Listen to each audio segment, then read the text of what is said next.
বেনজিরের যে ফাঁস হওয়া ফোন আলাপটা সেটা শুনেছেন? না, আমি আমি এটা শুনি নাই, আমি এটার ভিতরে ঢুকতে চাই না। বাংলাদেশ আওয়ামী লীগের সমর্থক তার কমে যায়নি। তাহলে কি হচ্ছে, কি কার্যকর কি করা সম্ভব, ঐক্যবদ্ধ হওয়া সম্ভব সেই নির্দেশনায়? আমি তো অ্যালাইন্ড টু জননেত্রী শেখ হাসিনা, আমি তো ওনার প্রতি লয়াল। আমার যদি কোনো ভুল হয় আপনারা আমাকে ক্ষমা করবেন, আমাকে আবার কাজ করার সুযোগ দেন, আমি আপনাদের সাথে এতে কি আমি খুব ছোট হবো? যে আপনারা যেহেতু আপনারা অ্যাক্টিভ আওয়ামী লীগের রাজনীতি করেছেন, এই বিষয়ে কতটা জানেন? জাহাঙ্গীর আলমের না, বক্তব্য বললাম। আমি আমি আমার একটু জানা প্রশ্নটা করি, রাশিক রহমান জাহাঙ্গীর আলমের পরে আমরা দেখলাম সাবেক আইজিপি বেনজির আহমেদ, তাকেও না, দেখলাম তারও। ওনাকে নিয়ে কোনো কমেন্টই করবো না, কারণ উনি আওয়ামী লীগের কি। আওয়ামী লীগের কিছু না, কিন্তু আওয়ামী লীগের সময় তিনি না, আইজি ছিলেন। না, আপনারা আপনারা তার কাঁধে ভর করেই ক্ষমতায় অনেকটা টিকে থাকবার একটা না, জায়গা তৈরি এটা করেছেন। আপনি আপনি ওইভাবে বলতেই পারেন। হ্যাঁ, আমি আমি কিছু জিনিসে যাব না যেখানে আমার কোনো ওইভাবে কঠিন রকম নলেজ নাই। I cannot behave irresponsible. আমি আপনাকে ভুল বলবো তা না। একদম কঠিন রকমের আপনি নলেজ থাকতে হবে না, আমরা তার না, ফোনালাপ না, শুনছি। থাকতে হবে, তাকে সেখানে সেখানে যদি সত্যি হয়ে থাকে সেই আপনি ফোনালাপ, রাশিক আপনি রহমানের প্রশ্নটা শেষ আপনি করি। আপনি শুনেন, আপনি মনে করতে পারেন থাকতে হবে না। বিনয়ের সাথে বলি আমার রাখতেই হবে, দ্যাটস মি। আপনি তো এই জন্য আমাকে ডেকেছেন। আমি যেই জিনিস সম্বন্ধে আত্মবিশ্বাসী হব না সেটা সম্বন্ধে আমি কথা বলবো না। আমি ঠিক যতটুকু দেখি, যতটুকু শুনি, যতটুকু জানি সেটা নিয়ে আপনি কি কথা বলি। শুনেছেন বেনজিরের যে ফাঁস হওয়া ফোন আলাপটা সেটা শুনেছেন? না, আমি আমি এটা শুনি নাই, আমি এটার ভিতরে ঢুকতে চাই না।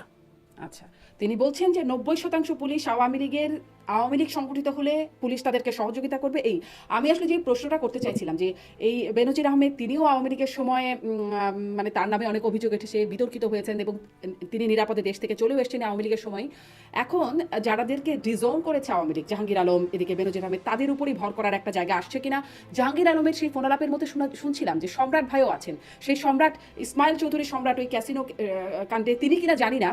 এই জন্য আরো বেশি করে প্রশ্নটা আসছিল যে বহিষ্কৃত বা একসময় রিজোন করাদের উপরে কি এখন ভরসা করছেন আপনারা যারা অ্যাক্টিভ ছিলেন তাদেরকে রেখে? আচ্ছা, আমরা তো অ্যাক্টিভ আগেও ছিলাম, এখনো আছি। আমি আপনাকে পয়েন্ট ব্ল্যাঙ্ক কথাটা বলতে চাই। রাজনীতি এমন এক নীতি যে at the end of the day যত বড় সচিন টেন্ডুলকারই আপনি হন আর যত বড় ছক্কা মারার লোকই আপনি হন, দিনের শেষে at the end of the day মানুষকে যদি আপনি সুসংগত করে আপনার সাথে দাঁড়ায় করাতে না পারেন, তাইলে ইনিংসের শেষ পর্যন্ত খেলা কঠিন। So, আপনি যা বললেন শুনলাম, আমি তার ভিতরে জানি না।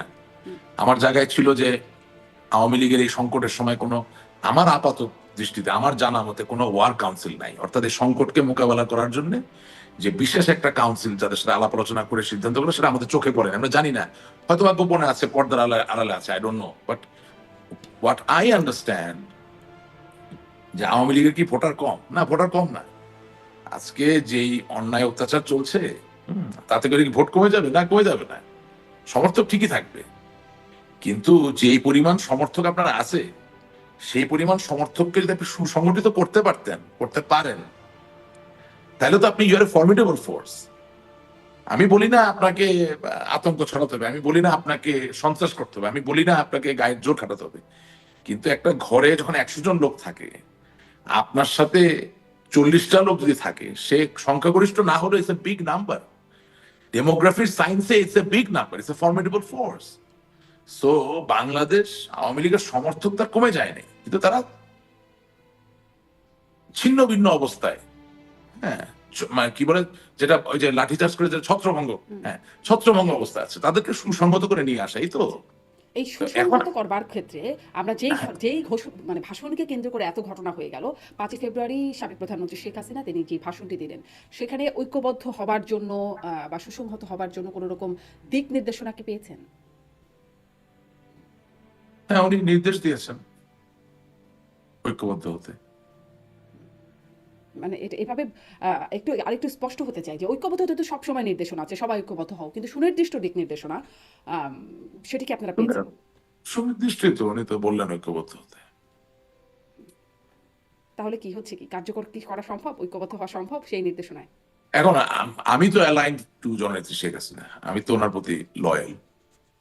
কিন্তু আমরা আমরা চাই যে একটা ফলাফল, ভালো ফলাফল আসুক।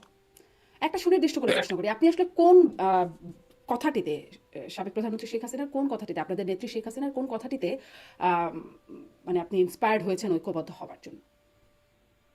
না না, আমার তো ধারাবাহিক ব্যাপার, আমি তো ছোটবেলা থেকে তার আশেপাশে আছি বিভিন্ন ভাবে। হ্যাঁ, আমার তো আর ওনার একেবারে সুনির্দিষ্ট কোনো বক্তব্যে ইন্সপায়ার্ড হওয়া লাগে না। আমি তো I have a political soul. হয় কি, আপনার সাথে কথা বলতে বড় আপনি খুব মানে একটু মাঝে মাঝে এমন সব প্রশ্ন আছে দেখ, ঠিক আছে, I have a political soul, আমার একটা রাজনৈতিক সত্তা আছে। সুতরাং আমার তো ঐক্যের প্রতি বিশ্বস্ততা প্রকাশ বা ঐক্যের প্রতি সংগতি প্রকাশে কোনো সমস্যা নেই। আমার ওরিয়েন্টেশনটা অলরেডি ওই জায়গায় করা। আমি যেটা আপনার মাধ্যমে বলতে চাচ্ছি যে মাঝে মাঝে একটু দাঁড়িয়ে থেকে দম নিতে হয়। বুঝলেন আমি কি বললাম? মাঝে মাঝে একটু দাঁড়িয়ে থেকে দম নিতে হয়। অথবা একটু আধুনিক একটা উদাহরণ দিতে চাই। ধরেন, আপনি মাইকেল শুমাখারের নাম শুনেছেন? কিংবদন্তির sports car driver, racing car driver, F1 formula চালাতেন, জার্মান ড্রাইভার, রাইট? তো সে যত ভালো ড্রাইভারই হোক, উনি যেই কোর্সটাতে, অর্থাৎ রেস করার যেই রাস্তায় রেস করবেন, ওটা বেশ কয়েকবার যদি ধীর স্থির ভাবে না চালান, তাছাড়া তো উনি জানবেন না অতি দ্রুততার সাথে, ক্ষিপ্রতার সাথে কিভাবে যাবেন, কোথায় কোন বাঁক, ডানে যাবেন না বামে যাবেন, কোথায় একটু ব্রেক চেপে আসতে হবেন, কোথায় একটু জোরে যাবেন। তার মানে হলো মাঝে মাঝে সে দাঁড়িয়ে একটু দম নিতে হয়, মাঝে মাঝে দাঁড়িয়ে একটু ডানে বামে সামনে পিছনে দেখতে হয়, তাহলে সিদ্ধান্তটা ভালো হয়। এর থেকে বেশি কিছু বললে বেয়াদবি হয়ে যেতে পারে, বুঝলেন? আমরা তো অনেক সময় চাপের ভিতর থাকি। আমি শুধু বলতে চাচ্ছি যে পৃথিবীর যে কোনো জায়গায় যান, পর্বতের উপরে উঠে যদি নৈসর্গকে উপভোগ করতে চান, তাইলেও কিন্তু দাঁড়িয়ে থেকে দম নিয়ে নৈসর্গটা দেখতে হবে। হ্যাঁ, আবার যদি নৈসর্গ নিয়ে ছবি আঁকতে চান, তাইলেও একটু দাঁড়িয়ে থেকে দম নিয়ে ছবিটা আঁকতে হবে। আবার যদি পর্বত থেকে লাফ দিয়ে সমুদ্রতে একটু মানে নিজেকে ভালো সাঁতারু হিসেবে প্রমাণ করতে চান, তাইলেও কিন্তু একটু দম নিয়েই লাফ দিতে হবে।